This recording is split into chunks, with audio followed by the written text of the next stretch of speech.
On va maintenant s'intéresser aux suites et à leur sens de variation. Tout d'abord en définissant deux suites dont le sens de variation est très simple, c'est la suite constante et la suite stationnaire, et ensuite en voyant le cas un croissante et un décroissante. Alors une suite un est constante si et seulement si, mais pour tout n, un est égal à u0, c'est-à-dire qu'elle ne prend qu'une seule valeur, c'est la valeur de son premier terme. La suite un est égale à 1, vérifie bien cette condition, j'ai bien u0 égale u1, etc. égale un égale 1, tous les termes valent 1. Donc effectivement, en termes de sens de variation, pas grand-chose à dire, elle est constante de valeur 1. Une suite un peut être par contre stationnaire, et à ce moment-là, en fait, elle devient constante à partir d'un certain rang P. Et donc, un stationnaire si et seulement si constante à partir du rang P. Ici, on a une suite définie par u0 égale 2, et ensuite la relation 1 demi de un-1 plus 1. Ce qui veut dire que u1, ça va être à 2 fois 1 demi, ça fait 1, plus 1, ça fait 2.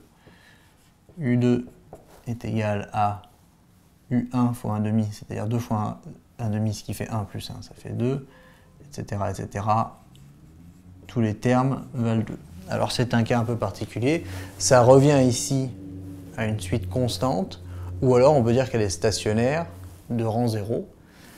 Il existe d'autres suites qui deviennent stationnaires à partir du rang 3 par exemple, ou 4, ou un rang quelconque.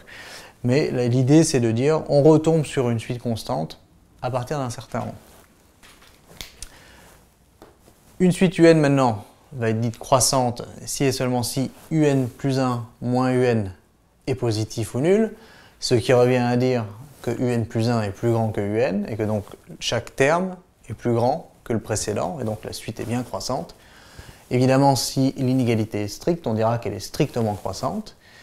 Ici, avec un égale n plus 2, je vois que pour tout n appartenant à n, un plus 1 moins un plus 2, c'est la valeur en n plus 1, donc je mets n plus 1 à la place de n, ça me fait n plus 3, moins un qui vaut n plus 2, ce qui vaut 1 par soustraction, strictement positif, donc un est croissante, elle est même croissante strictement, si on veut le spécifier.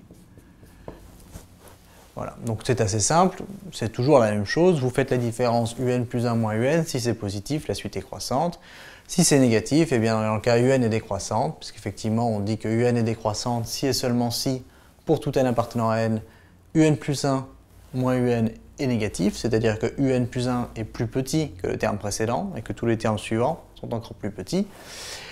À ce moment-là, avec la suite un ici, je vois bien que pour tout n strictement positif, un plus 1 moins un, c'est égal à 1 sur n plus 1, moins 1 sur n.